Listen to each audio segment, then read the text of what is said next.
Hi, welcome to my channel. I am AI Dana. Exorcism cases have always been a subject of intense debate. Often, mental illnesses were interpreted as demonic possessions, and devout communities would turn to spiritual guides rather than doctors and the scientific community. The boundary between reality and suggestion has always been delicate, and assessing it is challenging. The case I'll share with you is the tragic and controversial story of Anneliese Michel's exorcism, a case that shook the world and raised profound questions about faith, demonic possession, and mental health. Many of you may be familiar with the movie The Exorcism of Emily Rose, directed by Scott Derrickson. The story depicted in the film is based on the case of Anneliese and her family, and the subsequent media attention it received. Anneliese Michel was a young German woman born in 1952. From a young age, she showed a strong interest in religion and spirituality, but at the age of 16, psychiatric disturbances began to manifest.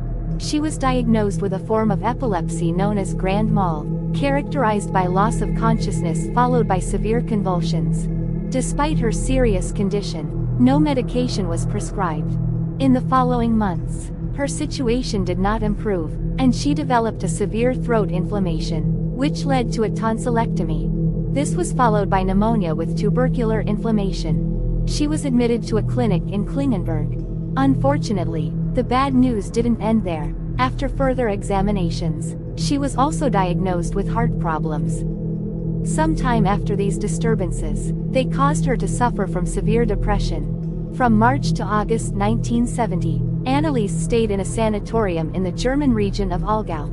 It was there that talk of demonic faces and eerie noises first emerged. Upon leaving the sanatorium, Anneliese became completely isolated. Her school performance plummeted, and she distanced herself from friends and everyone around her. Undoubtedly, the once cheerful and joyful girl was no longer there.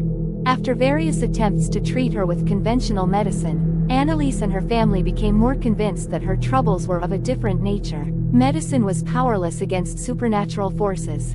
It was during a pilgrimage to Italy, in the church of San Damiano, that the young woman began to experience symptoms of demonic possession. She couldn't take more than a few steps without feeling the floor burning beneath her feet. The demonic visions intensified. Strange figures watched her from the shadows, but now these figures spoke to her. They told her she would be damned, that she would end up in hell. For Anneliese, there were no more doubts. It was malevolent forces at play. They turned to the Catholic Church for help. They went to Bishop Joseph Stangl, who was in charge of verifying the nature of the young woman's condition. Initially skeptical, he believed her condition to be medical. After 2 meetings, convinced by the community and the testimonies of the priests in contact with the family, he authorized the practice of exorcism. Thus began a series of exorcisms to free her from the alleged dark evil that tormented her. The priests in charge of performing the rites were Ernst Alt and Arnold Renz. The exorcism sessions were particularly intense and continued for a period of 10 months, totaling 62 sessions lasting from 3 to 4 hours each. Anneliese was firmly convinced of being possessed, and as the months passed during these practices, her physical and mental conditions deteriorated increasingly.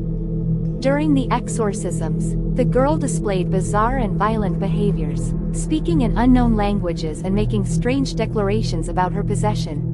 She cursed, spat, and engaged in obscene acts in public.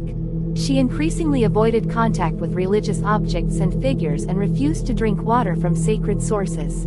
She began speaking in a hoarse voice and exhibiting the classic symptoms of possession. The sessions were extremely challenging, both for her and the priests involved. The tragic story of Anneliese raised great concern among friends and family, but some criticized the Catholic Church's approach, arguing that her suffering was the result of a mental illness that could have been treated with proper medical care. However, her parents, convinced of the diabolical nature, saw no need to consult doctors and continued with the rituals.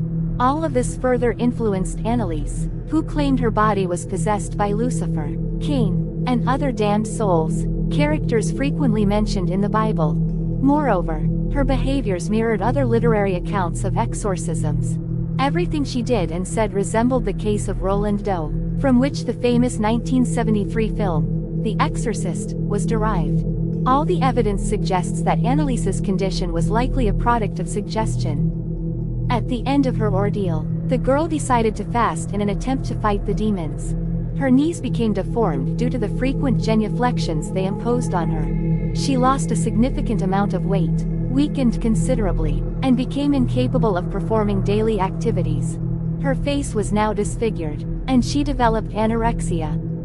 On July 1, 1976, Anneliese Michel died from starvation and dehydration. At the young age of 23, the young woman met her tragic end, thrusting the case into the spotlight of the media and public debate. Anneliese's parents, along with the priests involved in the exorcisms, were prosecuted for negligent homicide. They all received a sentence of 6 months in prison, suspended for 3 years of probation. The mother claimed, "I know we did the right thing because I saw the sign of Christ on her hands."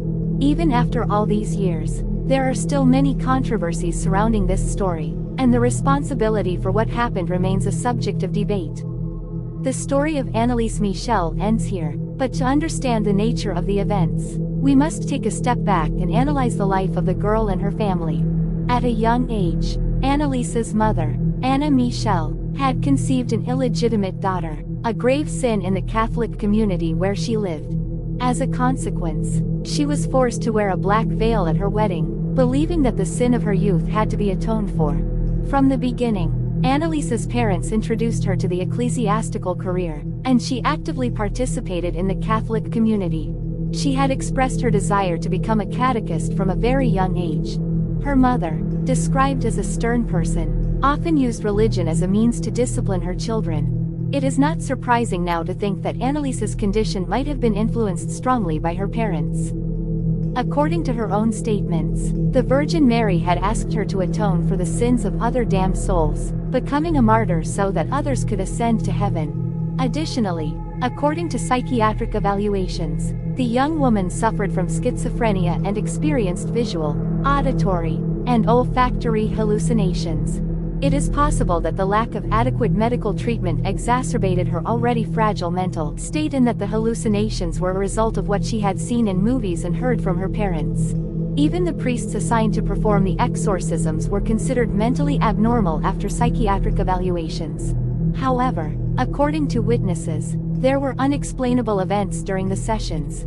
Furniture moving, entities knocking on the walls, and strange voices that did not seem to come from anyone present in the room. In conclusion, evaluating this case is very difficult. Even today, there are those who believe that Anneliese was truly a martyr and battled with demons, while others think it was simply the result of religious fanaticism taken to the extreme. What do you think? Let me know in a comment. If you enjoyed the video, please like and subscribe to support me. See you in the next video. Good night.